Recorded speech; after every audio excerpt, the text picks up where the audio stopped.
السلام علیکم۔ اخبار کے اردو ویب چینل میں خوش آمدید۔ آج ہم آپ کو ایک بہادر صحابی کی کہانی سنائیں گے، حضرت سعد بن ابی وقاص کی۔ حضرت سعد بن ابی وقاص رضی اللہ تعالی عنہ کا تعلق قریش کے قبیلے بنو زہرہ سے تھا، جو نبی کریم صلی اللہ علیہ وسلم کی والدہ کا خاندان تھا۔ اس لیے آپ رشتے میں حضور نبی کریم صلی اللہ علیہ وسلم کے ماموزاد بھائی تھے اور انصار کے ایک قبیلے میں سے تھے۔ حضرت سعد بن ابی وقاص بچپن ہی سے سچائی پسند تھے۔ ان کا دل اللہ کی عبادت اور وحدانیت کی طرف راغب تھا۔ آپ رضی اللہ تعالیٰ عنہ کی کنیت ابو اسحاق تھی۔ آپ کا خاندان مکہ شہر میں رہائش پذیر تھا۔ حضرت سعد بن ابی وقاص رضی اللہ تعالیٰ عنہ مسلمانوں کے ایک اہم صحابی تھے، جو کہ حضور پاک صلی اللہ علیہ وسلم پر اسلام کے ابتدائی دور میں ایمان لے آئے۔ انہوں نے مدینہ کی جماعت میں شرکت کی اور خلافت کے دوران بھی کئی خدمات سر انجام دیے۔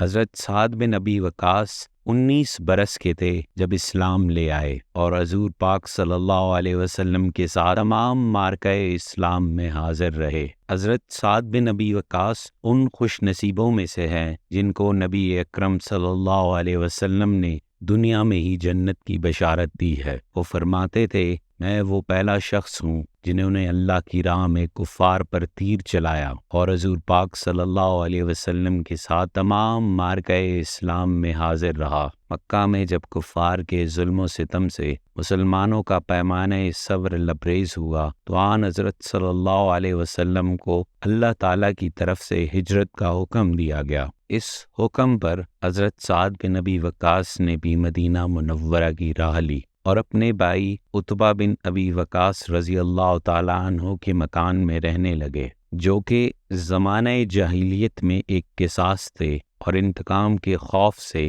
مدینہ منورہ میں سکوت اختیار کر رہے تھے۔ مدینہ پہنچ کر مسلمانوں کو آزادی اور امن حاصل ہوا، لیکن قریش مکہ کی حملہ آوری کا خطرہ موجود تھا۔ آن حضرت صلی اللہ علیہ وسلم نے پیش بینی کر کے عبداللہ بن ابی حارث کو 60 یا 80 سواروں کے ساتھ کفار کی نقل و حرکت دریافت کرنے کے لیے روانہ فرمایا۔ حضرت سعد بن ابی وقاص بھی اس جماعت میں شامل تھے۔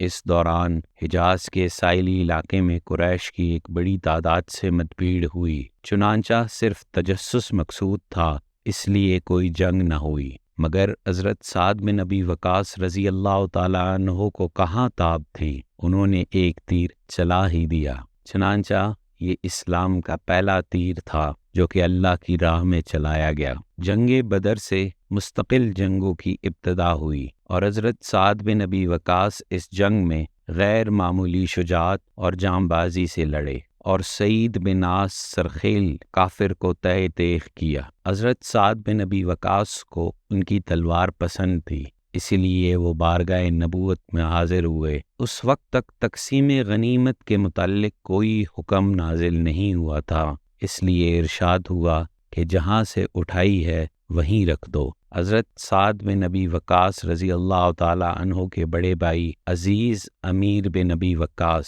رضی اللہ تعالیٰ عنہ اس جنگ میں شہید ہو گئے تھے۔ کچھ تو ان کو بھائی کا صدمہ اور کچھ تلوار نہ ملنے کا افسوس۔ نہایت غمگین اور ملول واپس آئے، لیکن تھوڑی ہی دیر میں سورہ انفال نازل ہوئی اور سرور کائنات صلی اللہ علیہ وسلم نے ان کو بلا کر تلوار لینے کی اجازت دی۔ سن 3 ہجری میں غزوہ احد کا معرکہ پیش آیا۔ اس جنگ میں تیر اندازوں کی غفلت سے اتفاقاً مسلمانوں کی فتح شکست میں بدلنے لگی۔ حضرت سعد بن ابی وقاص رضی اللہ تعالیٰ عنہ ان ثابت قدم اصحاب رسول میں سے تھے جنہوں نے اپنی صف نہ چھوڑی، جن کے پائے استقلال کو آخر وقت تک لغزش نہ ہوئی۔ اثناء جنگ میں ایک مشرک سامنے آیا جس نے اپنے تیر و تند جمالوں سے مسلمانوں کو پریشان کر رکھا تھا۔ آن حضرت صلی اللہ علیہ وسلم نے اس کو نشانہ بنانے کا حکم دیا، لیکن اس وقت تیرکش تیروں سے خالی ہو چکا تھا۔ حضرت سعد نے تعمیل ارشاد کے لیے ایک تیر اٹھا کر جس میں پھل نہیں تھا اس صفائی کے ساتھ اس کی پیشانی پر مارا کہ وہ بدحواسی کے ساتھ گر پڑا۔ اس پر حضور صلی اللہ علیہ وسلم بے اختیار مسکرانے لگے۔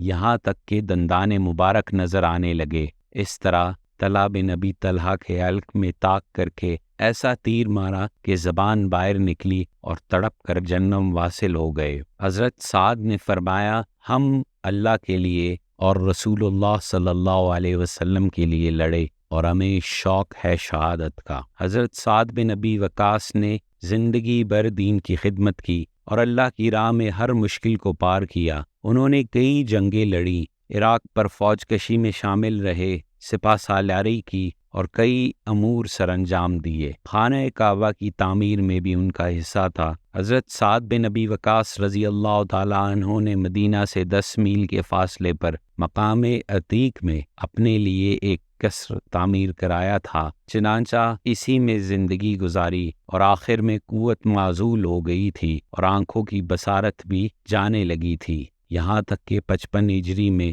طاہر الروح نے باغ رضوان کے اشتیاق میں ہمیشہ کے لیے اس قفس انصاری کو خیر باد کہا۔ حضرت سعد بن ابی وقاص نے وصیت کی تھی کہ جو کپڑا بدر میں میرے جسم پر تھا اس سے کفن کا کام کیا جائے، چنانچہ اس پر عمل کیا گیا اور لاش مدینہ لائی گئی۔ کچھ امہات المومنین رضی اللہ تعالیٰ عنہ اس وقت زندہ تھیں، انہوں نے حکم دیا کہ رسول اللہ صلی اللہ علیہ وسلم کے صحابی کا جنازہ مسجد میں لایا جائے، چنانچہ مسجد میں ان کی نماز جنازہ ادا کی گئی۔ حضرت سعد بن ابی وقاص صدیوں بعد ہمارے دل میں زندہ ہے، ان کی صبر، ہمت اور ایمان ہمیشہ رہنمائی دیتے رہیں گے۔ مزید ایسی ویڈیوز دیکھنے کے لیے اخبار کے اردو ویب چینل کو سبسکرائب، لائک اور شیئر کیجیے۔ اپنا خیال رکھیں، ملتے ہیں اگلی ویڈیو میں، تب تک کے لیے اللہ نگہبان۔